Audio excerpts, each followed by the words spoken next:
Bencana, karya Putu Wijaya. Kota kami yang mencangking di lereng bukit, pada mulanya adalah sebuah masyarakat yang damai.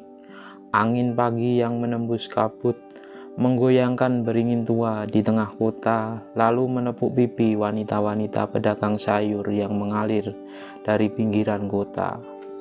Setiap bus yang lewat di tempat kami memerlukan singgah barang setengah jam, karena setiap orang suka sekali pada beras kami yang gurih.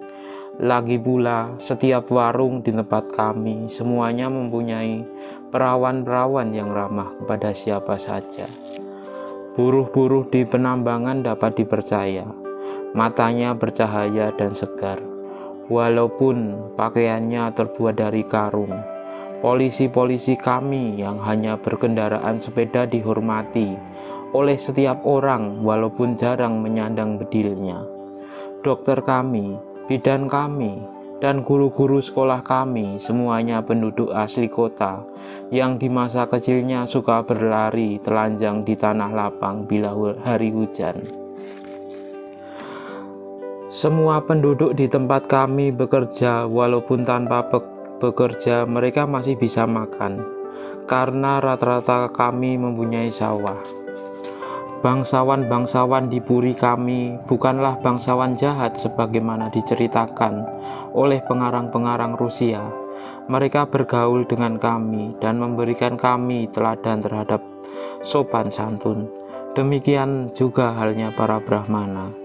Mereka tetap menguasai soal-soal keagamaan, meskipun banyak di antaranya sudah menjadi pegawai negeri dan memegang posisi. Pendeknya, dalam kesederhanaannya, hampir setiap warga kami bangga bahwa mereka dilahirkan dalam kotanya. Logat bahasa kami adalah paling kasar dan lugu dibanding dengan kota-kota tetangga. Tetapi kemudian itu seakan-akan menjadi kebanggaan dan cap. Kemanapun putra-putri kami pergi menuntut ilmu, bila mereka pulang, sama sekali tak terbekas bahwa mereka telah terpengaruh oleh kebiasaan-kebiasaan sana. Memang ada juga keburukan yang bisa disebutkan, misalnya tentang saluran air kami yang kurang sempurna, kebersihan kota yang tak merata, keterbelakangan kami dalam mengikuti aliran zaman, pembangunan yang tak berencana, kekurangan ambisi pengusaha-pengusaha kami. Tetapi di atas segala itu, tak seorang pun putra-putra kami tak ingin kembali ke kotanya apabila mereka sudah menamatkan pelajaran di universitas.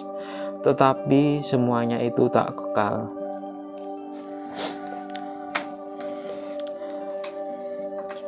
Tiba-tiba saatnya kami menjatuhkan air mata kami karena kedamaian itu, kemudian meregang walaupun kami tetap mencintainya.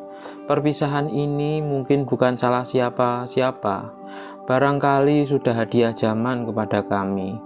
Kendati demikian, tak sedikit penduduk kota kami merasa dendam kepada peristiwa awal mulanya, dendam yang bukan pula tidak disadari kekeliruannya. Apa boleh buat, sesuatu harus menjadi sasaran karena kedongkolan tersebut terpaksa harus dilahirkan. Hal tersebut sudah menjadi 10 tahun yang lampau. Tatkala bulan Mei melepaskan dirinya dari selimut hujan, tatkala anak-anak muda kami yang kini saling bermusuhan sesamanya masih tak malu berjalan tanpa alas kaki ke sekolah menengah, hari itu tokek tua yang bersembunyi di salah satu lepitan akar tunjang pohon beringin yang menjadi tempat kentongan kota digantungkan, berbunyi tak putus-putusnya. Pak Suwairi, pedagang sate Madura yang bernaung di bawah pohon itu, sampai kini tak bosan-bosannya bercerita bahwa ia mendengar tokek itu berbunyi 3 kali, masing-masing sepanjang 17 ketukan. Sedangkan mensendri yang menjual nasi di pasar hari itu juga melihat ada sejumlah orang hitam mengapak beringin tersebut. Bencana akan datang, kalau tidak wabah, barangkali gempa seperti gempa sebelum perang dahulu, kata orang-orang tua kami. Ternyata ramalan mereka tidak meleset. Bencana itu telah datang, tetapi bukan dari tangan alam. Tanpa mendapat kesempatan untuk bilang tidak, kepala daerah kami terpaksa menerima perintah dari atasannya untuk menerima kehadiran satu batalion tentara di pinggir kota. Konon tentara tersebut adalah anak buah gerombolan yang menyerah dengan damai di salah satu pangkuan pertiwi Indonesia, lengkap dengan senjata dan keluarganya. Dalam tempo yang sangat singkat, mereka telah mendirikan sebuah perkampungan berpagar kawat berduri dengan rumah-rumah bangsal di dalamnya. Seperti daun-daun hijau yang gugur, mereka pun turun ke kota memberi warna kota kami, yang selama itu sangat tidak terpengaruh oleh kemajuan-kemajuan moral maupun cara hidup di tempat lain. Mereka ada di setiap bus yang keluar masuk kota kami. Mereka ada di setiap jalanan dan warung di kota kami. Mereka tak pernah melewatkan satu film pun untuk tidak ditonton. Sedangkan di tanah lapang kami, mereka mengadakan latihan dan olahraga sepanjang hari.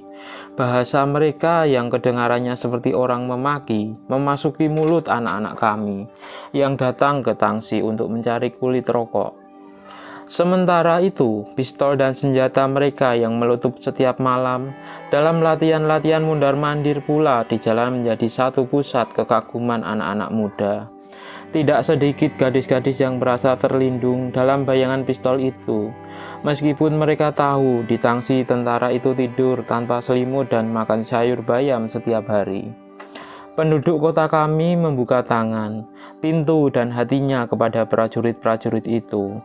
Banyak di antara mereka bagus tampangnya dan muda-muda sekali usianya, cukup menarik simpati kami.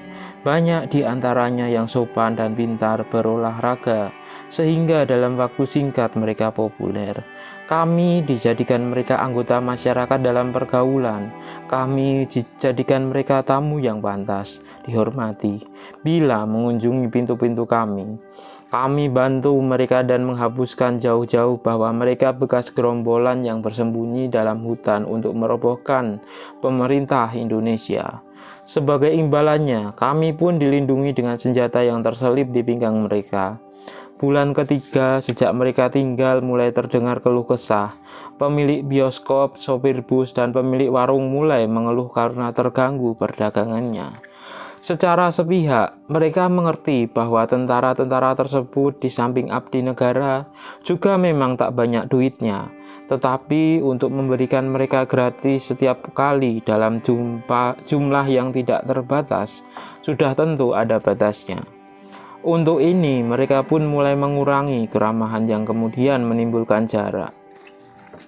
Perkelahian pertama terjadi di gedung bioskop. Seorang portir bioskop kena hajar karena minta karcis kepada seorang dari tentara itu. Kemudian beberapa sopir bus mendapatkan umpatan-umpatan yang dekil. Warung-warung bukan tempat untuk melepaskan keruwetan lagi, karena banyak di antara tentara itu merasa berpacaran dengan gadis-gadis penjaganya. Demikianlah suasana tersebut berkembang menjadi panas setiap hari. Atas inisiatif kepala daerah diadakanlah pertandingan olahraga untuk mengembalikan kembali suasana persahabatan. Tetapi dalam pertandingan tersebut telah terjadi kegaduhan. Soalnya karena hampir semua tim prajurit tersebut kalah. Di lapangan voli dan sepak bola terjadilah perkelahian yang sama sekali menggagalkan niat baik kedua belah pihak. Untuk menjaga kemungkinan-kemungkinan, kepala daerah pun meminta komandan tentara itu untuk membatasi keluar para bawahannya. Hal ini disetujui, tetapi para bawahan tersebut menjadi tersinggung. Mereka pun bertengkar sesamanya di dalam asrama. Pada suatu malam terdengarlah tembak-menembak di dalam tangsi. Seorang kemudian dinyatakan luka parah dalam perang saudara itu. Rakyat kota kami diam-diam merasa bersyukur. Sejak itu kecuali malam minggu kami tak pernah lagi berurusan dengan baju hijau. Orang-orang pun kembali senang keluar rumah setelah lama takut berpapasan dengan sengketa. Tetapi ini tak lama pula. Pada suatu malam yang lain, keluarlah segerombolan tentara dari Tangsi. Mereka memukul setiap pemuda yang dijumpainya.